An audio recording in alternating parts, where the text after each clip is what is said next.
Industrial engineering and transport management के chapter 9 principles of management में आज जो हम टॉपिक करने जा रहे हैं वो है क्वालिटीज़ ऑफ लीडरशिप। तो लीडरशिप की क्वालिटीज़ इस तरह से हैं। लीडरशिप क्वालिटीज़ और traits of leader are as follow. First है physical trait, second psychological trait, third intellectual trait, fourth traits of character. तो इन चारों ट्रेड के बारे में हम बात करेंगे। तो फर्स्ट ट्रेड जो है आपका physical trade. A good leader must possesses a sound health, good vitality and endurance so that he may perform his duties most effectively। देखिए, लीडरशिप की क्वालिटीज़ में फर्स्ट ट्रेड फिज़िकल ट्रेड क्यों कहा गया है? इसका डायरेक्ट कनेक्शन है health से। अगर कोई पर्सन फिज़िकली फिट होगा, मीन्स उसको कोई सिकनेस नहीं है, कोई बीमारी नहीं है, तो वो ज़्यादा से ज़्यादा डेडिकेट कर सकता है अपना टाइम अपने काम को। तो जब अपने काम को वो ज़्यादा टाइम डिवोट करेगा तो क्या होगा, उसके काम में उसकी पकड़ आएगी, उसको अपने काम को अच्छे से समझ में आएगा।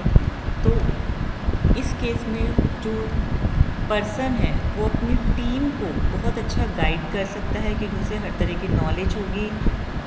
इसीलिए फ़िज़िकल ट्रेड में यही है कि फ़िज़िकली फिट रहना बहुत ज़रूरी है किसी भी लीडर का। इसका रिवर्स देखिए, अगर वो सिक रहेगा, कोई बीमारी से ग्रस्त रहेगा तो क्या होगा, तो पर्टिकुलर पर्सन का काम सफ़र करेगा, पेंडेंसी बढ़ेगी और डिपेंडेंसी भी बढ़ेगी।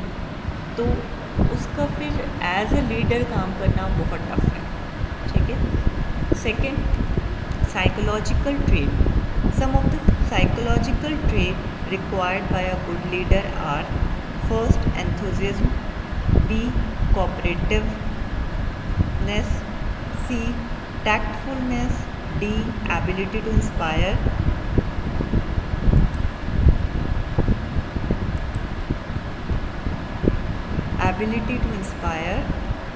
और E emotional resilience,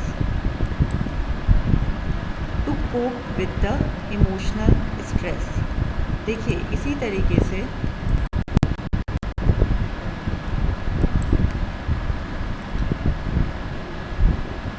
अगर हम देखें साइकोलॉजिकल ट्रेट में क्या हुआ कि गुड लीडर की कुछ साइकोलॉजिकल ट्रेट होती है, जैसे कि उसमें एनर्जी होनी चाहिए। एंथुसिज्म मीन्स कि उसमें वो फुल ऑफ एनर्जी होना चाहिए। सेकंड, उसमें लोगों को कोऑपरेट करने की एक क्वालिटी होनी चाहिए कि वो अपनी टीम में लोगों को कोऑपरेट करे।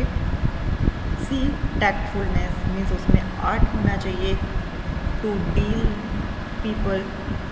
डी एबिलिटी टू इंस्पायर, उसमें ये क्षमता होनी चाहिए कि वो अपनी टीम के लोगों को इंस्पायर कर सके अपने काम से, अपने स्मार्ट वर्क से। E emotional resilience, to cope with the emotional stress. Basically एक लीडर मतलब लीडर वही बन पाता है जो स्ट्रेस को बियर कर लेता है। आपने जनरली लोग देखे होंगे जो स्ट्रेस बियर नहीं कर पाते वो उस पर, तो वो लीडरशिप की क्वालिटी में नहीं आता है।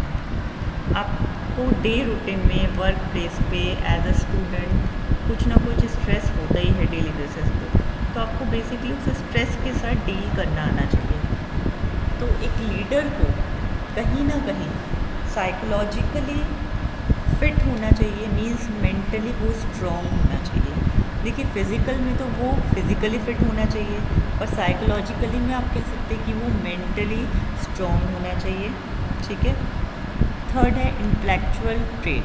Intellectual trades are very important for the successful running and growth of business organisation. These are creativity, intelligence, capacity for sound judgement, communication skill, problem solving and decision making skill, clear vision, self awareness etcetera. तो देखिए, intellectual trade के अंदर क्या क्या आ जाता है। Intellectual trade में basically सबसे पहला है क्रिएटिविटी। अब आप में ठीक है, आप फिज़िकली स्ट्रॉन्ग हैं और इमोशनली भी स्ट्रॉन्ग है, बट इन दोनों से काम नहीं चलेगा। लीडर वही बन पाता है जिसमें अपने काम को लेके फुल नॉलेज हो। तो फर्स्ट उसमें क्रिएटिविटी होनी चाहिए कि अपने काम को और कितने अलग तरीक़ों से या और अच्छे तरीक़ों से कैसे किया जा सकता है। सेकंड, इंटेलिजेंस होनी चाहिए हर चीज़ को समझने की, अंडरस्टैंड करने की।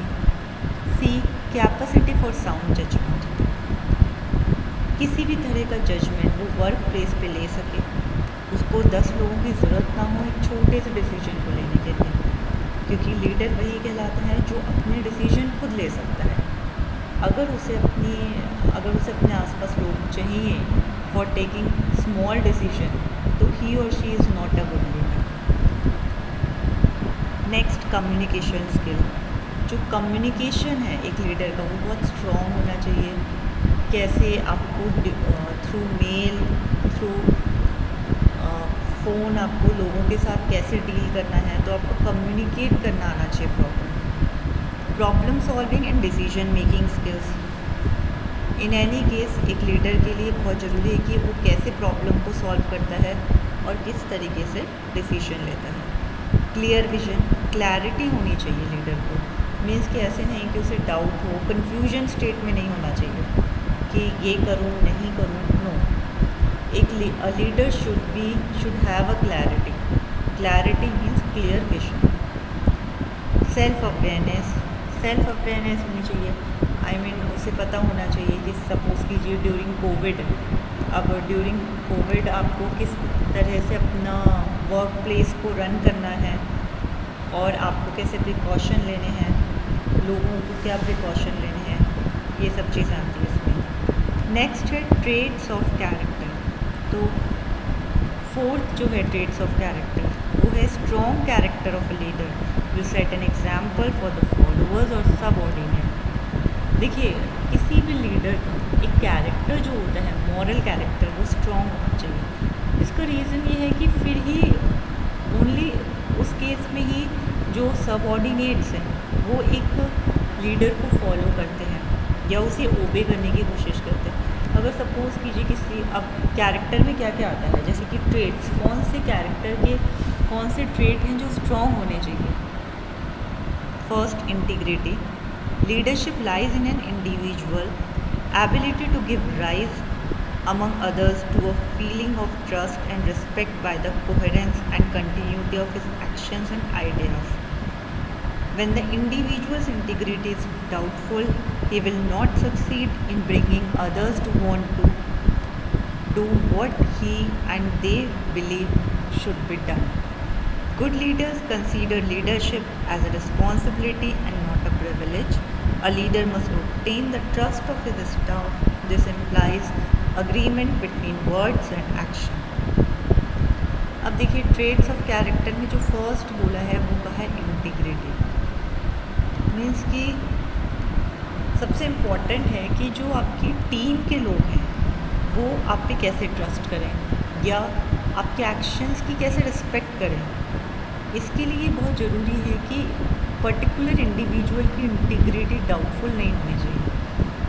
अगर सपोज़ कीजिए कि लीडर की इंटीग्रिटी डाउटफुल है तो बहुत टफ हो जाएगा दूसरे लोगों को उस लीडर पे ट्रस्ट करना, एंड उस लीडर और वो लीडर जो टास्क करवाना चाहता है अपने सबऑर्डिनेट से वो इतना इजीली नहीं करवा पाएगा अगर उसका इंटीग्रिटी लो है।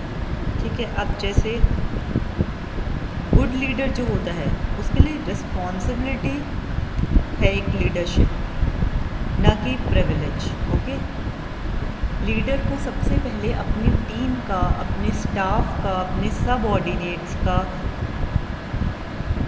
क्या करना पड़ता है, उनका ट्रस्ट को बियर करना पड़ता है।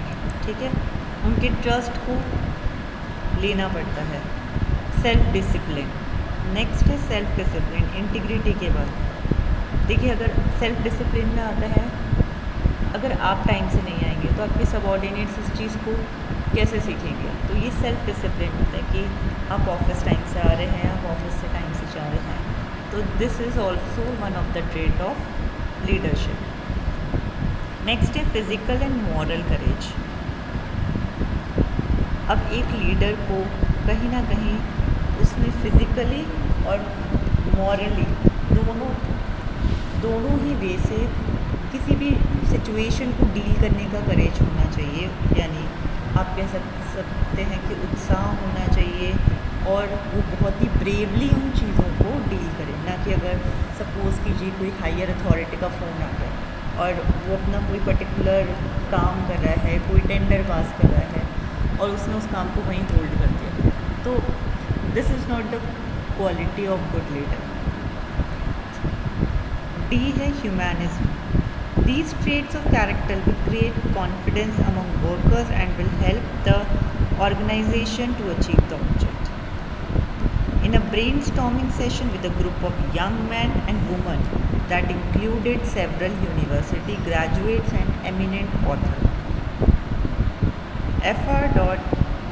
Anthony D'Souza asked the question, what kind of person should the ideal leader be? They came up with these qualities. देखिए ह्यूमैनिज्म बहुत इम्पॉर्टेंट है, यानी कि ये जो कैरेक्टर होता है ट्रेट का, कि आप में इंसानियत नाम की कोई चीज़ है, ये वर्कर्स के अंदर बहुत कॉन्फिडेंस, यानी अगर आपकी टीम को, आपके सब ऑर्डिनेट्स को ये लग गया कि ये जो हमारा लीडर है, he or she is a very good human being, then आपने एक तरीके से अपने टीम का ट्रस्ट को जीत लिया। ठीक है, अब अगर आपकी टीम आप पे ट्रस्ट करेगी तो आप जो कहेंगे वो फॉलो करेगी, और जब आपकी टीम आपकी बातों को फॉलो करेगी, देन क्योंकि आप इंटेलिजेंट हैं, आपके अंदर क्रिएटिविटी है, आपको पता है कि ऑर्गेनाइजेशन को प्रॉफिट कैसे होगा, तो आप उसे एक पर्टिकुलर डायरेक्शन में गाइड कर सकते हैं। ठीक है, अब इसमें कुछ क्वालिटीज़ इस तरह की होती है ह्यूमैनिज्म में। Someone who has the initiative to start the things and keep them alive, means D'Souza जो थे उन्होंने कहा कि एक अच्छा लीडर वही होता है जिसमें चीज़ों को स्टार्ट करने के इनिशिएटिव जो ले सके और उनको कैरी कर सके। Next, a person not afraid to become involve, listen with an open mind, considerate of the feelings of other. Second जो क्वालिटी उसने लीडर की बताई वो ये बताई कि एंथनी ने कि एक पर्सन को कहीं भी इन्वॉल्व होने से नहीं रुकना चाहिए, इवन हर बात को ओपन माइंडेडली सुनना चाहिए और दूसरों की फीलिंग्स को भी कंसिडर करना चाहिए। ये हम पहले भी पढ़ चुके हैं। देखिए, एक लीडर की सबसे अच्छी क्वालिटी होती है कि वो दूसरों को भी सुने। अगर आप दूसरों को नहीं सुन रहे और सिर्फ अपना आप सोच रहे हैं कि मैंने जो किया है वो ठीक है, मैंने जो डिसीजन लिया है वो गुड है, और आप दूसरों के एडवाइस को बिल्कुल कंसिडर ही नहीं करें, तो you are not a good leader. क्योंकि अथॉरिटी आपके पास है, okay, being a boss you have the authority, आप जो कहेंगे वो सब फॉलो करेंगे, बट वो विलिंगली फॉलो नहीं करेंगे और आपको ओबे भी नहीं करेंगे क्योंकि आप उनकी बात को सुन ही नहीं रहे हैं। ठीक है, तो ये एक अच्छे लीडर की पहचान नहीं है। अच्छे लीडर की पहचान यही है कि आप you have to listen others. Next है one who welcome the ideas of others and act with understanding towards even wild suggestions. देखिए, कई बार क्या होता है कि आप अपनी अथॉरिटी के साथ बैठे हैं और अगर आपका लीडर जो भी आपकी हाई अथॉरिटी है वो आपके आइडियाज़ को वेलकम करते हैं और इवन कुछ आपने वाइल्ड सा आइडिया मीन्स कुछ ऐसा आइडिया बोल दिया जो कि समवॉट पॉसिबल नहीं है। ठीक है, तो अगर आपका लीडर उसको भी सुनता है और कहता है ठीक है, बट अभी हम इस बारे में नहीं सोच सकते, बाद में सोच सकते हैं, तो मतलब आपके इतने वाइल्ड थॉट को भी उन्होंने क्या किया, एक्सेप्ट किया। तो ये भी अच्छे लीडर की पहचान है। इसका मतलब उनमें, उस लीडर में पेशेंस है, एक पेशेंस ऑफ लिसनिंग है। ठीक है, नेक्स्ट है he or she is an easy person to work with, accurate, thorough and reliable. एक लीडर वो होना चाहिए जिसके साथ आप इजीली काम कर सके, यानी उसके साथ काम करना आपको कोई मेंटल स्ट्रेस ना लगे। प्लस एक्यूरेसी होनी चाहिए और रिलायबल होना चाहिए। One who welcome one who bring out the best in people. एक अच्छा लीडर वही है जो अपनी टीम में से जो टैलेंटेड लोग हैं उनका बेस्ट एक्सट्रैक्ट कर सके। Someone who admit when he or she is wrong and takes steps to correct mistakes. देखिए, अच्छा लीडर वो भी है, मतलब ये भी एक लीडर की क्वालिटी है कि ये भी एक लीडर की क्वालिटी है कि अगर कोई मिस्टेक भी हो जाए तो वो अपनी मिस्टेक को एक्सेप्ट कर ले। One who is tactful yet forceful and firm, never quits और कंप्लेन। जिसमें आर्ट हो काम करने का और जो क्विट ना करे कभी भी, वो भी एक अच्छा लीडर होता है। One who emphasis that each person have a contribution to make the common effort. देखिए, एक अच्छा लीडर वो भी होता है जो दूसरों के यानी अपने सब ऑर्डिनेट्स के छोटे छोटे एफर्ट्स को भी काउंट करे, ना कि ये कहे कि इतना छोटा सा काम था, अगर कर भी दिया तो कौन सी बड़ी बात है, बड़ा काम तो मैं कर रहा हूँ। तो ये एक अच्छे लीडर की पहचान है। लीडर वही अच्छा होता है जो अपनी टीम को, अपने सब ऑर्डिनेट्स को टाइम टू टाइम मोटिवेट करता रहे, उनके काम को अप्रिशिएट करे रेदर देन क्रिटिसाइज। ओके, क्योंकि देखिए एक ही काम 10 तरीके से हो सकता है। अगर सपोज़ कीजिए जो लीडर है, मेरा बॉस है, उसने एक काम को फर्स्ट वे से किया, मैंने उसे थर्ड वे से कर दिया, तो हमने तरीके अलग अलग किए हैं बट हम दोनों ने काम को पूरा किया है। और मैंने भी सपोज़ कीजिए 100% उसको 100% क्वालिटी वाला काम किया है और मेरे लीडर ने। Okay, one who encourages the फेंट hearted while gently restraining the overly enthusiastic। ठीक है, तो बेसिकली यही है कि लीडर अपनी जो टीम है उसे टाइम टू टाइम मोटिवेट करता है। अब देखिए, जॉन एडाज मॉडल है जो 3 inter related circles of leadership function का, वो ये है। फर्स्ट, अचीव द टास्क, आप टास्क को अचीव करें।